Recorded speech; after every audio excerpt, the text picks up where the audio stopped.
Hello. हाँ, तो ये मेरा तीसरा वीडियो है। दो वीडियो मैंने पिछले एक महीने में बनाया है।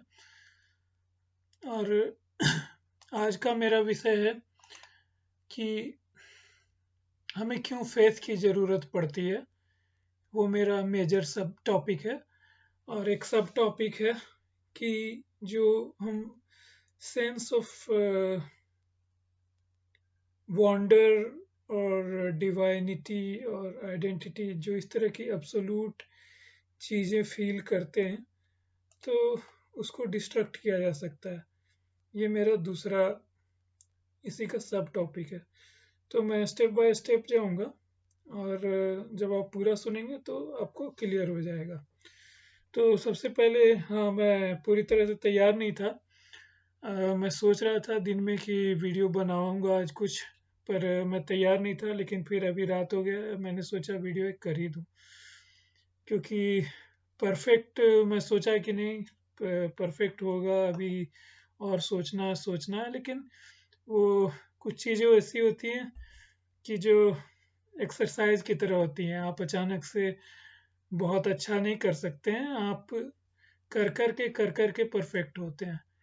तो जो थॉट प्रोसेस है वो उसी तरह का चीज़ है कि आपको सोच सोच के ही आपकी सोच अच्छी होती है। और ये कुछ क्रिकेट के जैसा है कि आप रन ना बनाएं तो तो भी आपका बॉल जाया होता रहेगा। इसलिए आपको हर गेंद पर हिट करना ही है। और चाहे एक ही रन बने, लेकिन रन बनाने का कोशिश करना है।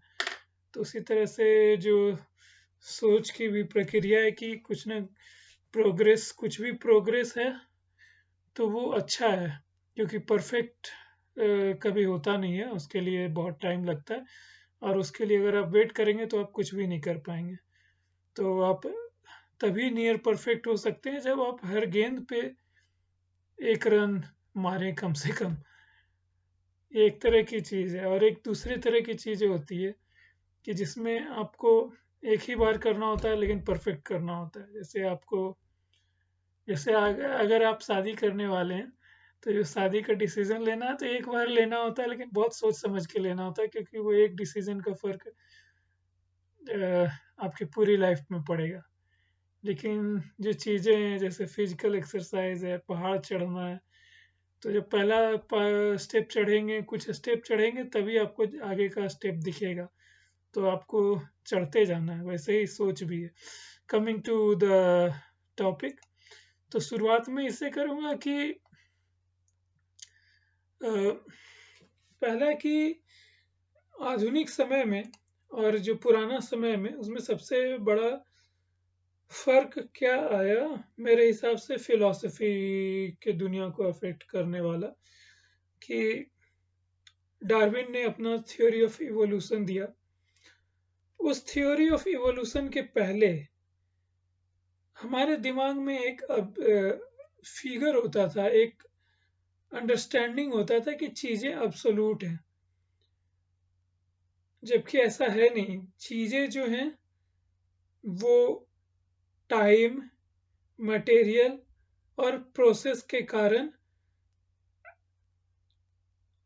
बहुत नॉर्मल कंकड़ पत्थर और स्पेस में वो चेंज होते होते टाइम के साथ मनुष्य जैसे और ये पशु हैं, इनके जैसे सोफिस्टिकेटेड चीजें आ गई।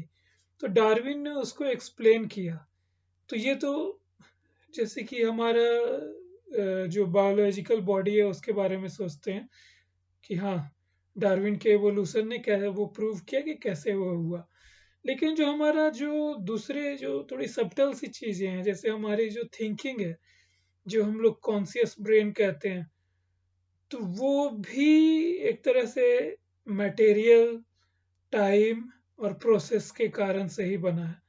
उसमें भी कुछ भी नया नहीं है, उसमें कुछ भी अब्सोल्यूट नहीं है। उसमें जो हम लोग कहते हैं ना कि डिवाइन है चीजें, तो कुछ भी डिवाइन नहीं है।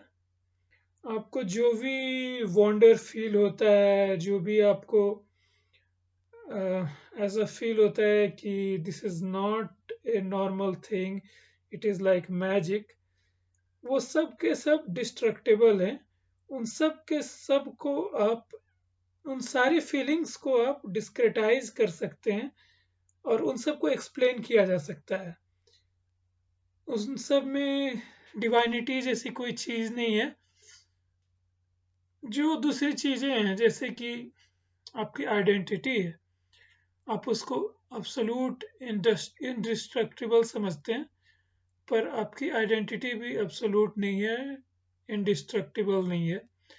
जो आप सोचते हैं कि आत्मा का विचार जो आपके मन में आता है कि ऐसा हिंदू ग्रंथों में भी कहा गया है, हिंदू बौद्ध जैन इन सब के ग्रंथों में कहा गया है कि आत्मा होती है, लेकिन वो आत्मा भी ऐसी कोई चीज एग्जिस्ट नहीं करती है। जो भी चीजें एग्जिस्ट करती है वो आत्मा का जो विचार है वो उसी से आया है। ये सब चीजें हमारे शरीर के बाहर, हमारे खोपड़ी के बाहर कहीं एग्जिस्ट नहीं करती। हमारा जो भी है, सोल है, डेस्टिनी है, ईगो है, ये सब कहीं भी एग्जिस्ट नहीं करता है। जो हम लोग सोचते हैं कि फेयरनेस, अनफेयरनेस, कर्म, फल, ये सब कहीं भी, जस्टिस, ये सब कहीं भी एग्जिस्ट नहीं करता हमारे खोपड़ी के बाहर में। इसका कहीं कोई एग्जिस्टेंस नहीं है। तो इसका एक हम लोग फिलोसॉफिकल सेंस में विवरण देखते थे जो अद्वैत वेदांत में, कि शंकराचार्य जैसे ये लोग कहते थे कि नहीं, कुछ है नहीं, सब कुछ माया है।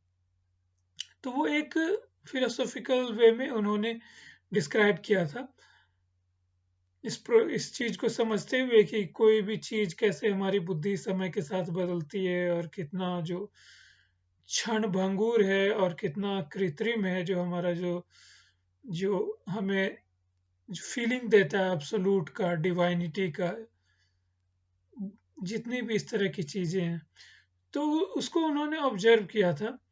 और फिर डार्विन ने एक तरह से उसको एक्सप्लेन कर दिया कि कैसे मनुष्य इवॉल्व हुआ, कैसे जानवर इवॉल्व हुए।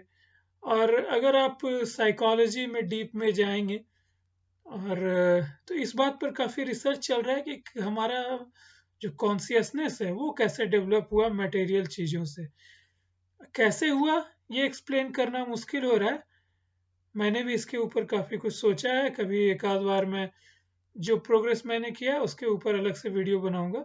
लेकिन ये बात जो भी लोगों ने अच्छी तरह से सोचा उनको क्लियर है कि कोई सोल जैसी और एब्सोल्यूट कॉन्सियसनेस कुछ अलग से ऐसा नहीं है। जो भी हमारा जो थिंकिंग प्रोसेस है वो हमारे बायोलॉजिकल बॉडी पर ही माउंटेड है और मटेरियल्स पर ही माउंटेड है, हमारे जिन मटेरियल से हमारा शरीर बना है। तो ये मेरा पहला पॉइंट है कि वंडर जो हम भी फील करते हैं उसका जो कंस्ट्रक्शन है, उसका जो कॉन्स्टिट्यूशन है वो बहुत ही ऑर्डिनरी है। और अगर आप उसको टाइम और मटेरियल एक्सिस समझ के उसको अगर आप डिस्क्रेटाइज करेंगे तो पाएंगे कि कुछ भी नहीं है, यही मिट्टी, पत्थर, बालू, केमिकल प्रोसेसेस, टाइम, इन्हीं सब से सब कुछ बनाया है। जो हमें जो भी जो मैजिकल फीलिंग्स आती है ना, उन सब का कोई कुछ भी मैजिकल है नहीं। इस संसार में कुछ भी मैजिकल नहीं है।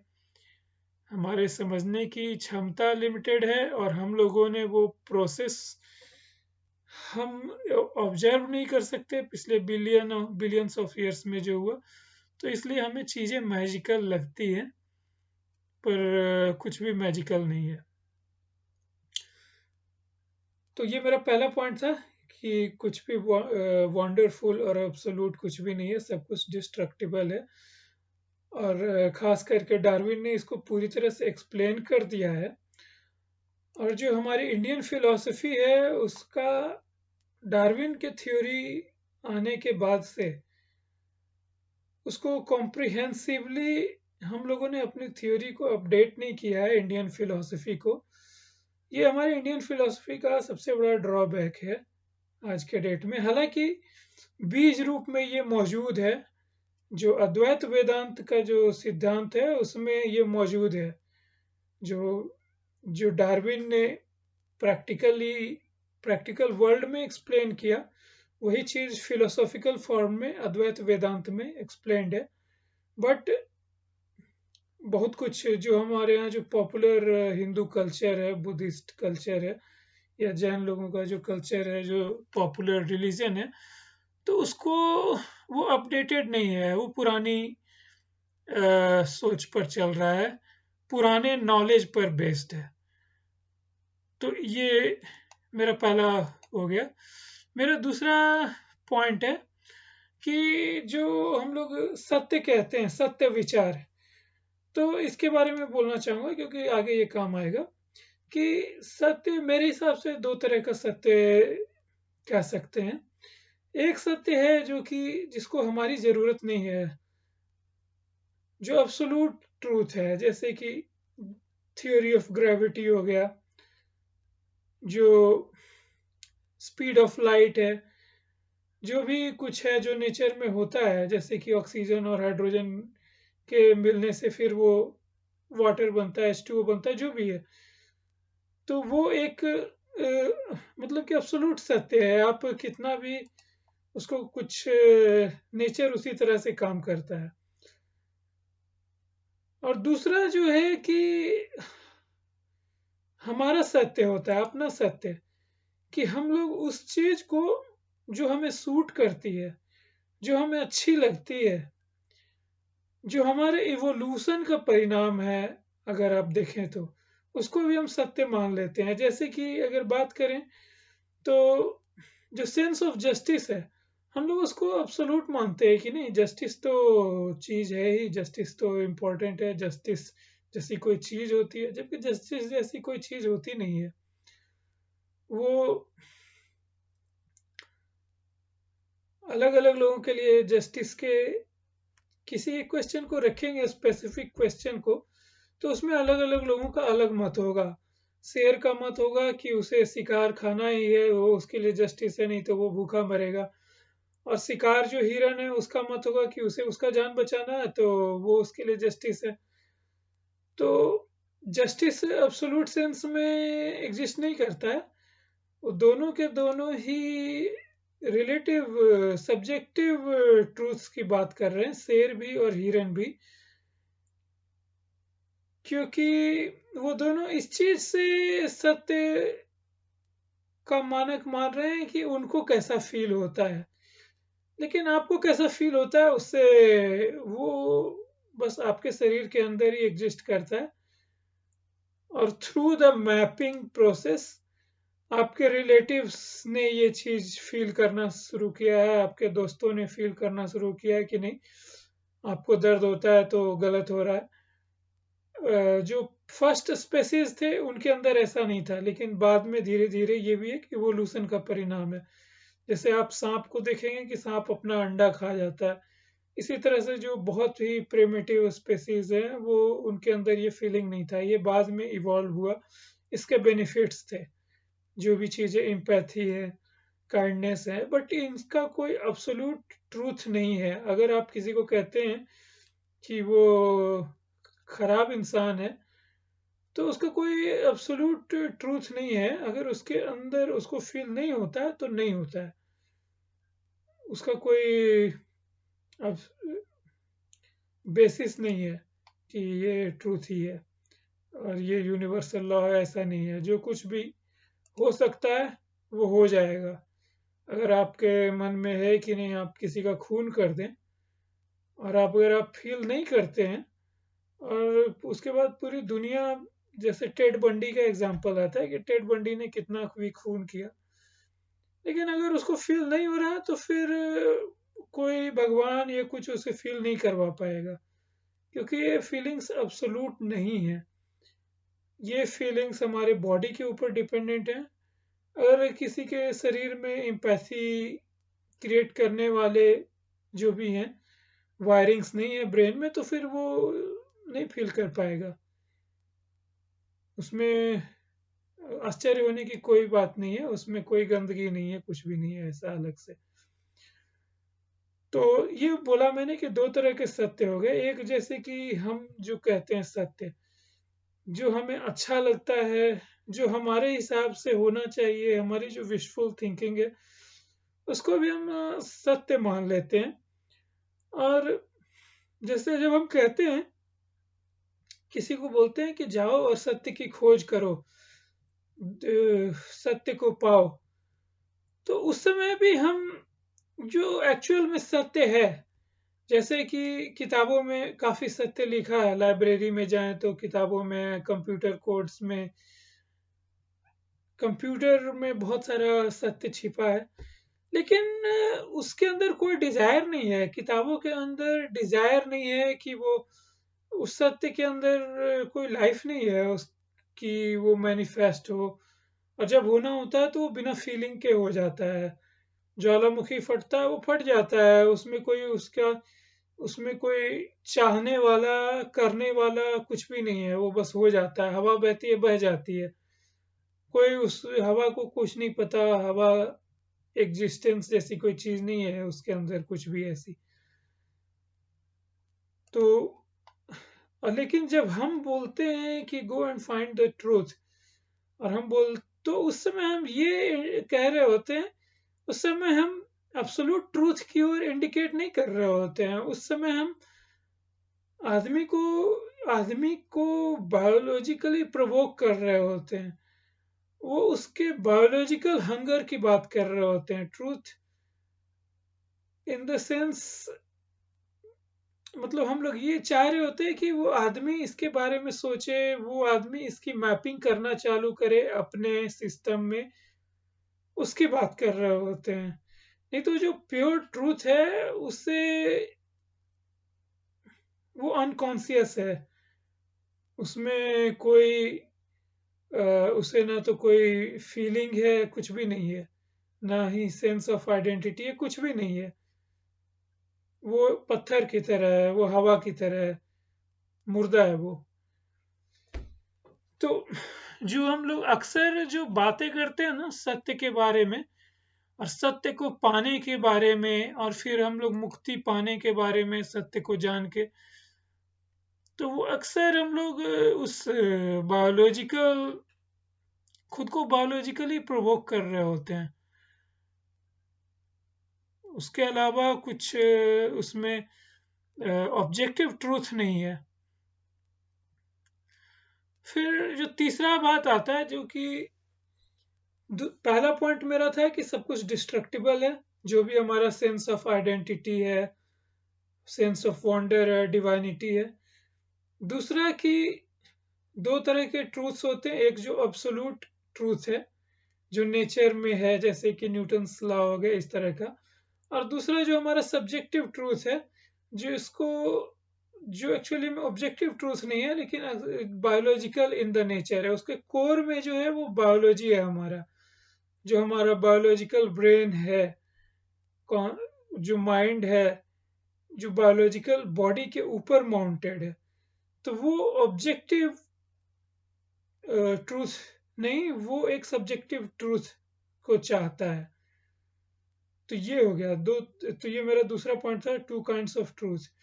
मेरा जो तीसरा पॉइंट है, वो ये है कि जो विल है वो पावरलेस है। विल जो है वो पावरलेस है, इसका मतलब क्या हुआ कि आप कुछ भी अगर इमेजिन कर लें, और आप चाहें कि ऐसा हो जाए, तो ऐसा होगा नहीं। जैसे आप इमेजिन कर लें कि मैं तो पहाड़ चढ़ जाऊंगा, लेकिन उससे आप पहाड़ नहीं चढ़ पाएंगे। पहाड़ जो चढ़ने वाला है वो आपका पैर है, और आपको पैर को चलाने के लिए आपके बस चाहने से नहीं होगा। आप शक्तिमान नहीं देख रहे हैं टीवी की, बस ये आत्मशक्ति है, दुनिया को बदल सकती है, शक्तिमान जो सोचता है वो हो जाता है, ऐसा होता नहीं है। आप कितना भी चाह लें, कितना भी मेडिटेशन कर लें, पर ये सब जो झूठी कहानियों में होता है कि साधु मैजिक करता है और खाना आ जाता है, साधु मैजिक करता है और सामने चारपाई आ जाती है, ऐसा वास्तविकता में नहीं होता है। जो कहानियां जो नीम करोली बाबा के बारे में, मतलब इधर उधर सुनते हैं ना, वो सब भी मतलब मैं उसको सच्चाई नहीं मानता। मैं उसको ज्यादा से ज्यादा प्रोविडेंस मान सकता हूँ, सच्चाई नहीं मान सकता मैं। तो विल जो है पावरलेस है, और आपको कुछ भी करने के लिए एक टूल चाहिए। आपके चाहने से कुछ भी नहीं होगा, आपके चाहने से एक तिनका भी नहीं हिलेगा, बहुत कम ही विल का स्कोप है। तो आपको टूल चाहिए, वो जो टूल जो काम करे। आपकी इच्छा काम नहीं करती है, आपकी इच्छा आपके शरीर के अंदर जो भी अगर आपकी इच्छा हो कि आप मेरी इच्छा तो होगी कि मैं पूरा, जैसे यहाँ डेल्फ्ट यूनिवर्सिटी है उसका पूरा लाइब्रेरी चाट जाऊं, लेकिन उससे कुछ होने वाला नहीं है। अगर मैं लाइब्रेरी में जाके बैठ जाऊंगा, मेरा मन नहीं लग रहा है पढ़ने में, तो फिर कुछ नहीं हो सकता है। जैसे कि कई बार होता है, मैं चला जाता हूँ लाइब्रेरी, लेकिन ऐसा लगता है कि दिमाग में जैसे ऐसा लगता है कि मतलब दिमाग के ऊपर एक बहुत बड़ा पत्थर रखा है और कुछ मन ही नहीं करता है करने का। फिर मैं बैठ के टाइम पास करके मैं चला आता हूँ। तो वो चीजें हैं कि बस चाहने से होता नहीं है। जो करने वाला है वो आपका शरीर है, और जो शरीर कैसे करेगा, तो वो शरीर जैसे करेगा, जैसे ये इवॉल्व हुआ है पिछले सैकड़ों करोड़ सालों में। और वो जो तरीका है, वो आपको रिचुअल्स और फेथ जो है उसका जो जरूरत पड़ता है, वो आपके शरीर के कारण पड़ता है। क्योंकि आपका जो शरीर है वो अलग तरीके से काम करता है, उसके ऊपर प्रार्थना का प्रभाव पड़ता है, उसके ऊपर रिचुअल्स का प्रभाव पड़ता है। और जो लोग ईश्वर को नहीं भी मानते, वो भी हजार तरह के, उनको भी हजार तरह के फेथ्स और रिचुअल्स की जरूरत पड़ती है। नॉर्मली हम लोग उसको ऑब्जर्व नहीं करते, वो हमारे स्पीच में और ऑब्जर्वेशन में बहुत कम आता है।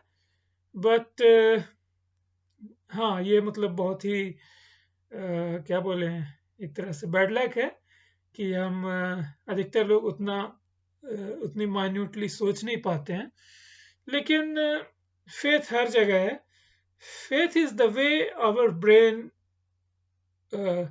makes sense of this world, and most of the things we do it from our habit, and we do it from our faith.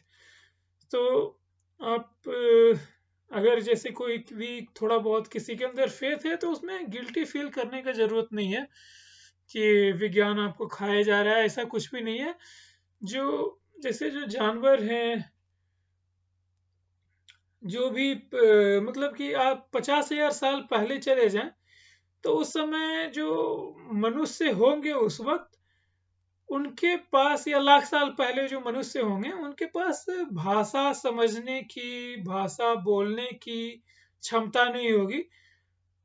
2 lakh साल पहले चले जाएं तो वो, आप उसको मनुष्य मानेंगे ही नहीं, इतना अविकसित था। जबकि 2 लाख साल जो मनुष्य का जो इवोल्यूशन हुआ है उसमें कुछ भी नहीं है। अगर 100 करोड़ में 2 लाख साल क्या है, 5,000 में 1 का रेशियो हो गया।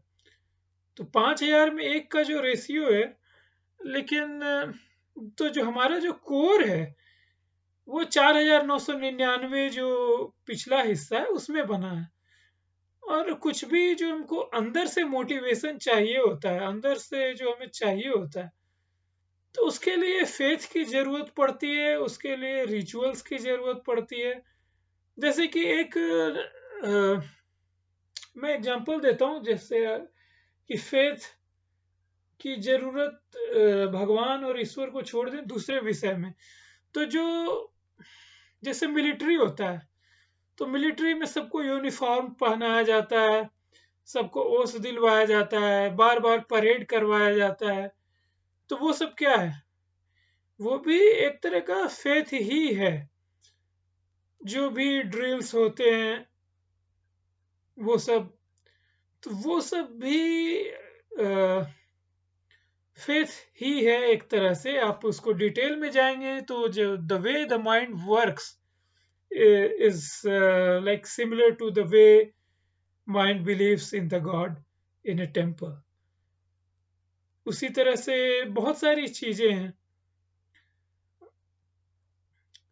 जैसे नोआ हेरारी ने अपनी बुक जो सैपियंस है उसमें बताया कि कैसे हम लोग स्टोरीज में बिलीव करते हैं कि एक स्टोरी है कि नोट है, नोट कागज का टुकड़ा है लेकिन उसका वैल्यू है, और उसका वैल्यू है, हर कोई उसी स्टोरी में बिलीव कर रहा है, तो उससे हमारा काम चल रहा है, नहीं तो बंदर तो नोट को फाड़ के फेंक देगा।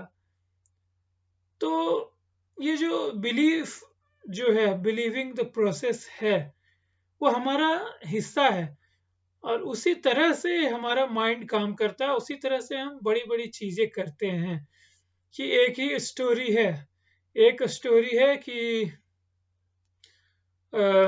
एक स्टोरी फैल जाती है कि हाँ, एक्सपाइजेड पॉलिटिशियन है, वो बहुत अच्छा है और वो काम करेगा, लेकिन किसी ने देखा नहीं है, किसी ने सुना नहीं है, किसी ने, जैसे हम जैसे कि एक किसी ऑथर ने किताब लिखा है, ऐसे लिखा था कि शेर के बारे में, और वो इंग्लैंड में रहा था, उसने कभी शेर देखा नहीं है, उसने बस शेर के बारे में सुना है, लेकिन फिर भी वो शेर में बिलीव करता है। तो believe is the process the way our mind works. अब इसके बारे में, stories are the way our mind work and stories are the way we do great things, big things. जो भी इवन द एकेडमिक नॉलेज है, theoretical knowledge है, वो एक तरह का, उसके बारे में अलग चर्चा होगी। लेकिन मैं ये कह रहा था, मेरा थर्ड पॉइंट ये था कि विल इज पावरलेस, और आपको जो एब्सोल्यूट ट्रूथ है वो पावरलेस है। जितने भी लाइब्रेरी में पुस्तकें पढ़ी हैं वो सब पावरलेस हैं, जो चट्टान है, जो हवाएं हैं, सब पावरलेस हैं।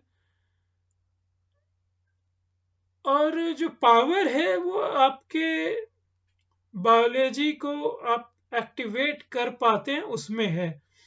और अपने आप को एक्टिवेट करने के लिए, अपने इमोशंस को एक्टिवेट करने के लिए, आपको फेस चाहिए होता है, आपको रिचुअल्स चाहिए होती हैं, आपको बहुत सारी चीजें चाहिए होती हैं जिससे आप खुद को इमोशनली एक्टिवेट कर सकते हैं और आप अपने शरीर से काम करवा पाते हैं। अगर आप चाहें, जैसे एक चीज है कि मुझे ऐसा लगता था कि मैं ऐसा भागूं जॉगिंग करते वक्त, जैसे कि जो शेर पीछे पड़ा रहता है ना, तो वैसे भागता है। तो आप जान बचाने के लिए भाग रहे हैं शेर से, तो वैसे भागूं, लेकिन वैसा मैं भाग नहीं पाता हूँ कभी। अब तो भागता कम हूँ, लेकिन जब भागता भी था तो भी मैं नहीं भाग पाता था वैसा। तो क्योंकि जो विल है वो पावरलेस है, मैं चाह के नहीं कर सकता वो चीज।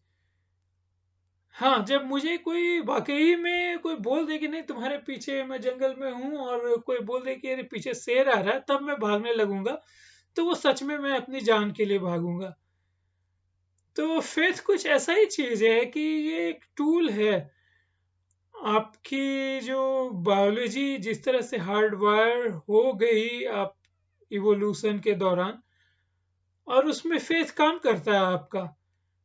अभी जैसे कुत्ते को आप बुला बुला के रोटी खिलाते हैं, या फिर गाय को मतलब पुचकारते हैं, बकरी को आप पुचकार के वो हलाल करने के लिए ले जाते हैं, तो वो सब क्या है?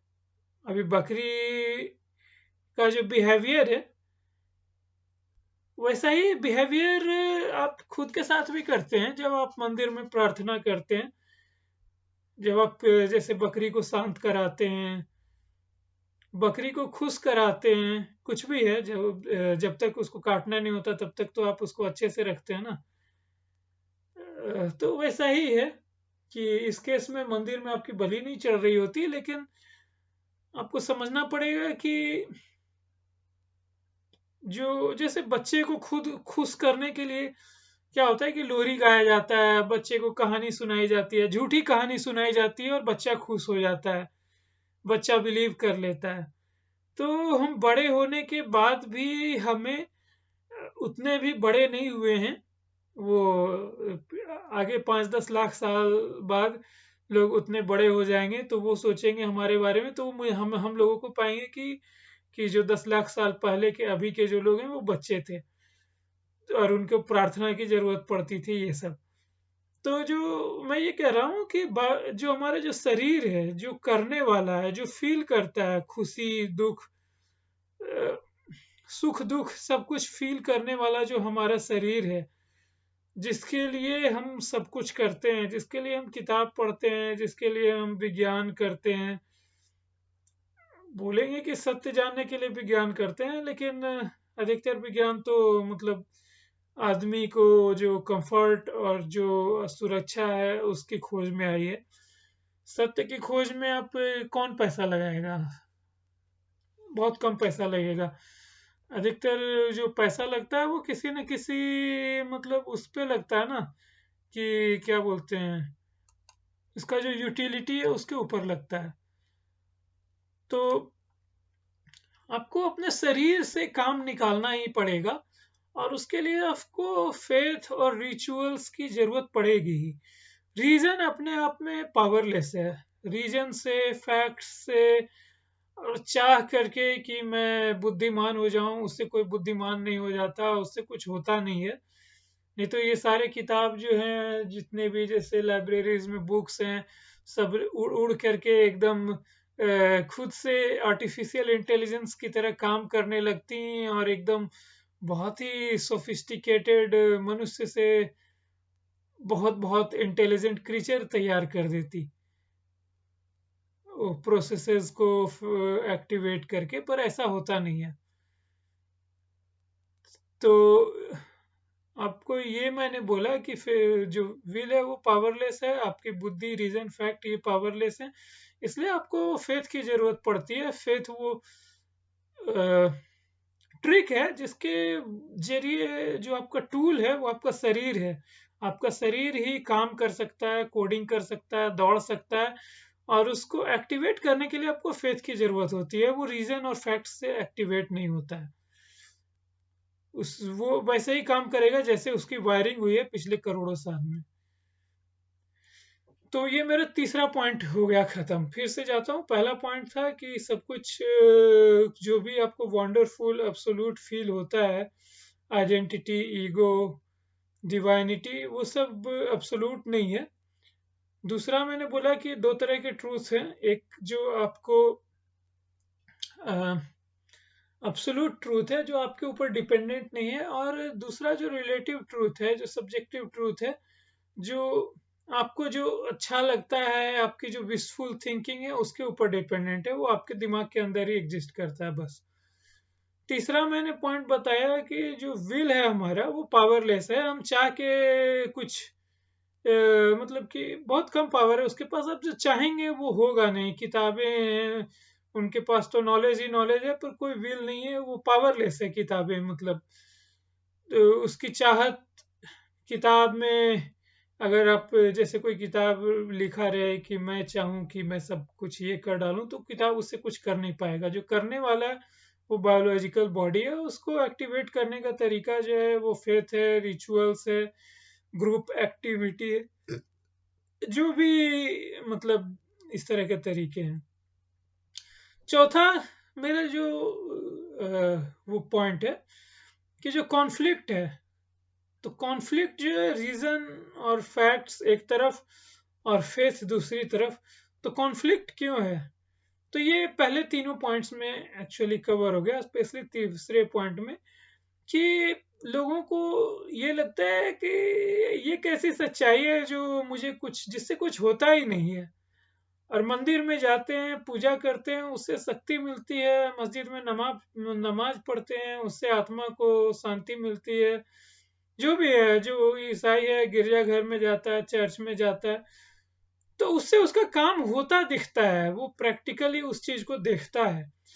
और जहां तक कि आप कितना भी किताब चाट जाएं, आप अगर पड़ोसी से झगड़ा हो जाए तो आपका हिम्मत ही नहीं होगा।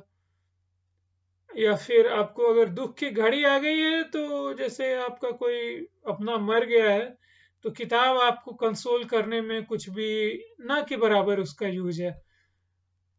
और उस समय आपको मतलब कि कोई आके प्यार से थपथपा देता है, कोई आपको अच्छी झूठी सही लेकिन आपको मीठी बातें बोल जाता है। आप मंदिर जाते हैं क्रियाक्रम के बाद, 14 दिन के बाद आप सोचते हैं, फिर भगवान के पास जाते हैं। आप क्या बोलता है, गीता पढ़ने लगते हैं बुढ़ापे में। तो वो सबसे मतलब आपको शांति मिलती है। और जो मतलब साइंस है वो आपको उसके सामने पावरलेस लगता है, क्योंकि लगता है कि वो तो आपके लिए कुछ कर ही नहीं पा रहा है। क्योंकि जो जो करने जो चाहता है कि कुछ हो, जिसको शांति मिलनी है, वो जो हमारे अंदर का जो पशु है, पशु मतलब जो हमारा जो भी इवोल्यूशन हुआ पिछले 1 साल के पहले, जो सोचने वाली बुद्धि है, जो गणित करती है, उसको छोड़ दें तो जो बाकी हमारी इमोशनल बुद्धि है, इमोशनल जो हमारा ब्रेन है, तो उसको जो सेटिस्फाई करने वाला, उसके ऊपर काम करने वाला, वो तो रीजन और फैक्ट बहुत कम ही असर कर पाता है। और जो ट्रिक्स हैं, इमोशनल ट्रिक्स हैं, पूजा पाठ, मंदिर, लोगों का साथ, साथ में गाना, कहानी, कविता, तो उससे उसको शांति मिलती है। तो इसके लिए लोग कहते हैं कि मतलब क्या काम का ये सब। कबीर दास ने कहा, पोथी पढ़ी पढ़ी जगमुआ, पंडित भयो न कोई, ढाई अक्षर प्रेम का पढ़े से जो पंडित होए। तो मतलब जिस अब किसी के साथ प्यार से बात करते हैं, किसी को जरूरत पड़ खाना खिला देते हैं, तो उसकी आत्मा को उससे संतुष्टि मिलती है। जो और उसको उसमें सत्य दिखता है। और किताबें जो हैं वो मतलब फिर लगता है कि वो किसी काम की नहीं है, वो तो बस थोथी पोथी है इस तरह से। तो मैं थोड़ा स्लो हूँ क्योंकि मैंने क्या क्या सोचा था और मैं भूलता रहता हूँ, फिर मैं रिकलेक्ट करने की कोशिश करता हूँ। इसके लिए मैं स्लो हूँ, थोड़ा पेशेंस से सुनना पड़ेगा। हाँ, तो मैं ये कह रहा था कि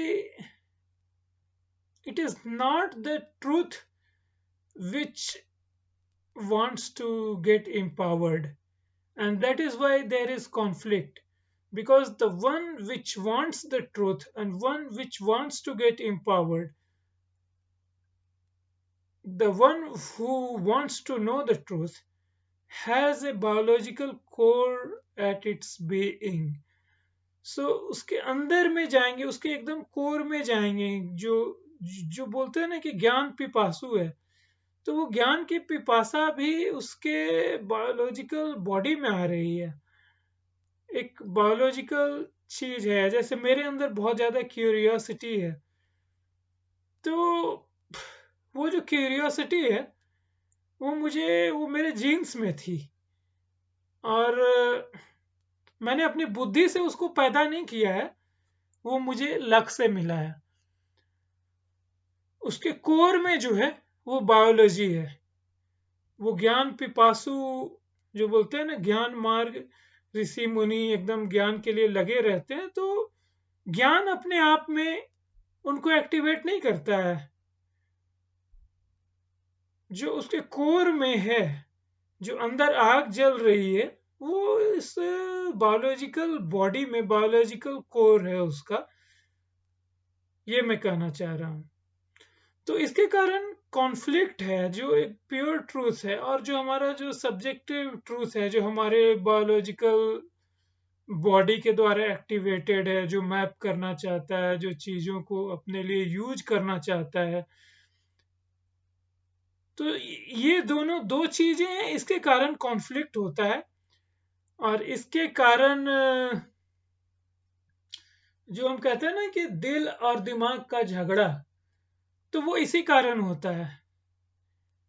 क्योंकि जो दिल है वो हमारे इवोल्यूशन से जुड़ा है, उसका मेन जो वो है कि हमें सेटिस्फैक्शन देना।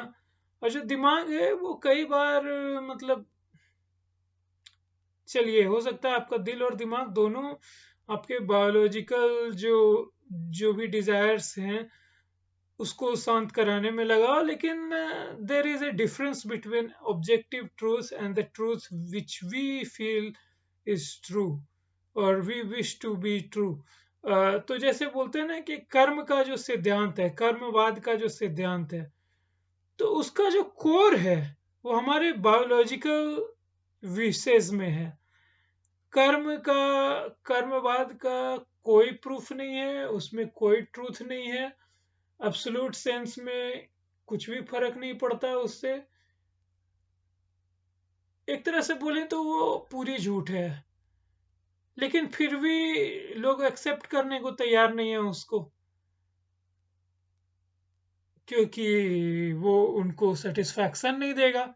अगर एक्सेप्ट कर लेंगे तो फिर वो बहुत डरेंगे, उनके बगल वाला उनको चाकू मार देगा क्योंकि वो फील नहीं करेगा। मतलब ये ऐसा सोच सकते हैं ना, वो अलग बात है कि कानून है, पुलिस है, लेकिन अ, लोगों के लिए एक जो होता है ना ये एक जो कर्मवाद है वो एक हर्ड इंस्टिंक्ट की तरह है कि हर कोई डरता है, हर कोई सोचता है कि नहीं, ऐसा नहीं होगा तो फिर दुनिया कैसे चलेगी। तो जो था कि हर्ड में रहना जरूरी था, क्योंकि हर्ड में रह के ही मतलब सुरक्षा मिलती है। और जो लोगों के अंदर बायोलॉजिकली टेंडेंसी नहीं थी हर्ड में रहने की, तो वो अकेले अलग रहने लगे और अकेले मर गए होंगे हिस्टोरिकली। क्योंकि जो जानवर अकेले रहेगा तो फिर वो कभी भी उसको कोई शेर वेर खा जाएगा या फिर रोग से मर जाएगा या भूखा मर जाएगा, जो भी है। तो हमारे अंदर हर्ड इंस्टिंक्ट है, वो हर्ड इंस्टिंक्ट मतलब बहुत ही डर जाता है जब तो इसलिए वो कर्मवाद जैसे जो सिद्धांत को उत्पन्न कर लेता है, और विशफुल थिंकिंग है एक तरह से। एक दूसरे साइड का दिखाता हूं कि जैसे अ, ये मैं ये बता रहा था कि क्यों मतलब हम चीज़ों को बिलीव कर लेते हैं और कॉन्फ्लिक्ट क्यों है। क्योंकि कॉन्फ्लिक्ट ये है कि जो हमारी बायोलॉजिकल नीड्स हैं, बायोलॉजिकल बॉडी है उसकी अलग है, और जो एब्सोल्यूट ट्रूथ है वो अलग है, दोनों में कोई रिलेशन नहीं है। एक मैं वैसे ही एग्जांपल देना चाह रहा था जो मैंने कुछ लोगों से डिस्कस भी किया, कि जैसे हम लोग, हर कोई चाहता है कि हम लोग अच्छे बने, हम लोग सत्यवादी हों। तो एक ऑर्डिनरी से एग्जांपल है कि जैसे जो भी लोग मुर्गा खाते हैं, तो उनमें से हर कोई, कॉमन सेंस की बात है कि आपका अगर एक बूंद भी खून बह जाए, सुई भी चुभ जाए तो आपको दर्द होता है। और जब मुर्गी का गला कटता है तो ऑब्वियसली उसको दर्द होता है। पिंजड़े में वो जो 100 और मुर्गियों को कटते हुए देखता है तो भी उसको दर्द होता है।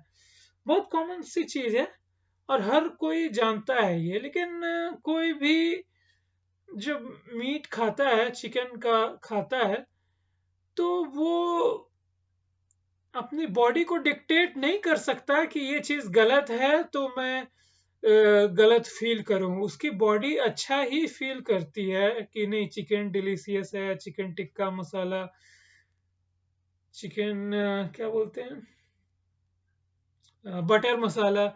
तो चिकन बटर मसाला, चिकन टिक्का मसाला, तो कोई आदमी जान के भी कुछ भी नहीं कर पाता है, क्योंकि उसका जो बायोलॉजी है, उसका जो शरीर है, उसे चिकन अच्छा लगता है भले ही वो कितना भी गलत हो। तो वो इस झूठ को एक्सेप्ट कर लेता है कि नहीं, अरे चलो कुछ होगा इसमें, चिकन खाने में बुराई नहीं है, खा लेते हैं।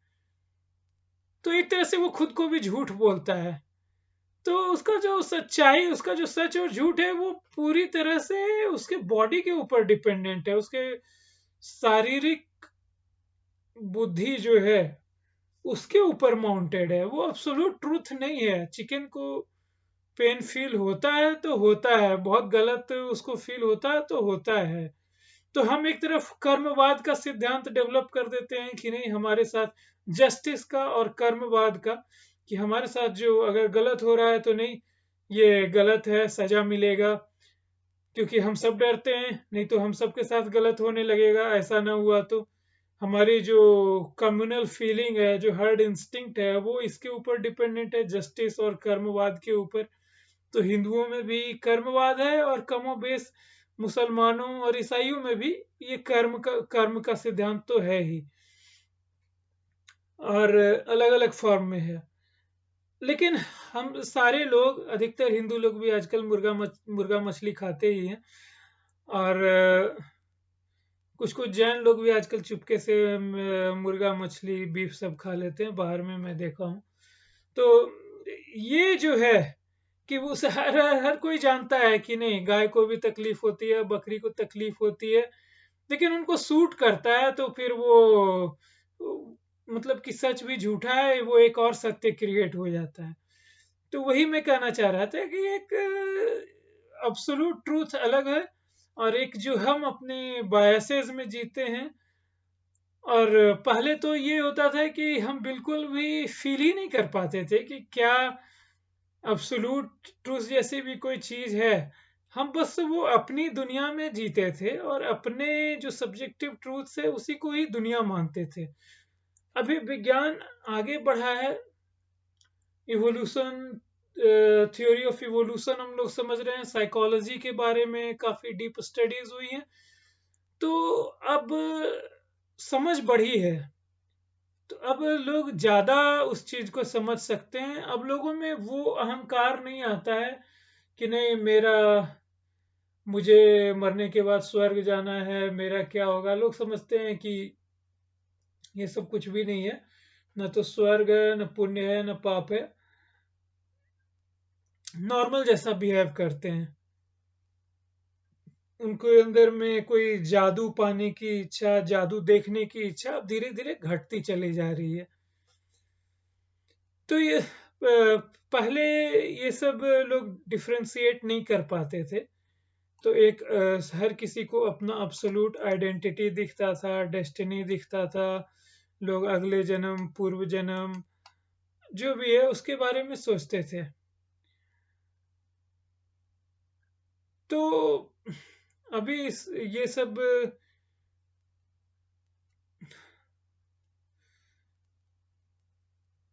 जो हमारे अंदर का जो पशु है, उसे ना तो सत्य समझ में आता है, ना ही उसे मैथमेटिक्स समझ में आता है, ना उसे थ्योरी ऑफ रिलेटिविटी समझ में आता है। वो सिर्फ प्यार समझता है, गुस्सा समझता है, कम्युनल जो भी हम लोग रिचुअल्स करते हैं उसको समझता है, फेथ को समझता है, ठंडी गर्मी बरसात जो हमारे स्किन को फील होता है उसको समझता है। और वो जस्टिस को समझता है कि नहीं, मेरे साथ गलत हुआ, उसके साथ गलत होना चाहिए, रिवेंज, ये सब समझता है। लेकिन वो मैथमेटिक्स नहीं समझ सकता है, और वो रॉकेट नहीं भेज सकता है। जो रॉकेट भेजने वाला बुद्धि है, जो नया है, वो अलग है। तो मैं और क्या कहना चाह रहा हूँ, मुझे लगता है कि मैं, हाँ, एक ये चीज है कि जो मैंने बोला कि कुछ भी अब्सोल्यूट नहीं है। तो हर जो भी है, हमारा जो नॉलेज है, हमारा जो जो भी हम चीजें सोचते हैं, मैंने बोला कि हर चीज डिस्क्रेटाइज किया जा सकता है, हर चीज को तोड़ा जा सकता है, और एक बेसिक उसमें बदला जा सकता है, टाइम स्पेस मटेरियल उसमें। तो मैं ये कहना चाह रहा हूं कि अ,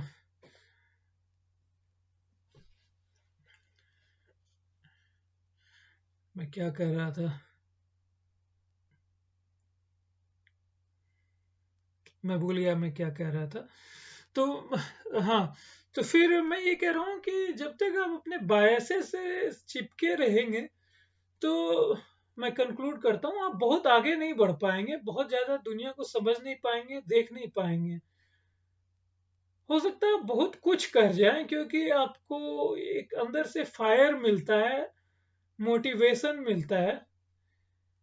लेकिन मैं ये कहना चाह रहा हूँ कि वो कि जो एक एब्सोल्यूट ट्रूथ है, मतलब आप अपने बायसेस को छोड़ दें तो आप दुनिया में बहुत कुछ देख पाएंगे, बहुत कुछ समझ पाएंगे। और बायसेस से चिपके रहने का अलग ही फायदा है, और बायसेस को छोड़ के पूरी दुनिया को देखने का अलग ही फायदा है। अभी जो फायदा है वो भी मतलब हमारे अंदर का जो हंगर है वो डिसाइड कर रहा है। जो मुझे फील होता है चीजों को जान करके, जो सेटिस्फेक्शन मिलता है बायोलॉजिकली, वो डिसाइड कर रहा है फायदा। तो यही सब है। और जो भी सत्य है उसका पैर नहीं है, और जो हाथ और पैर है वही चलता है। और सत्य अपने आप में मतलब कुछ कर नहीं पाएगा। आपको अगर कहीं एक जगह से दूसरी जगह जाना है तो आपको पैरों से ही चल के जाना पड़ेगा, इसी शरीर से चल के जाना पड़ेगा। तो आप अपने बायसेस को छोड़ के अपने इमेजिनेशन को डेवलप कर सकते हैं, ज्यादा से ज्यादा जान सकते हैं। और फिर, लेकिन फिर भी आप अपने शरीर को यूज करना ही पड़ेगा अगर आप एक्सिक्यूट करना चाहते हैं कुछ भी तो। और उसके लिए आपको शरीर के जो भी काम है, physical training, mental training, habit, rituals, prayer, जो भी शरीर के वो हैं वो सब आपको करने पड़ेंगे।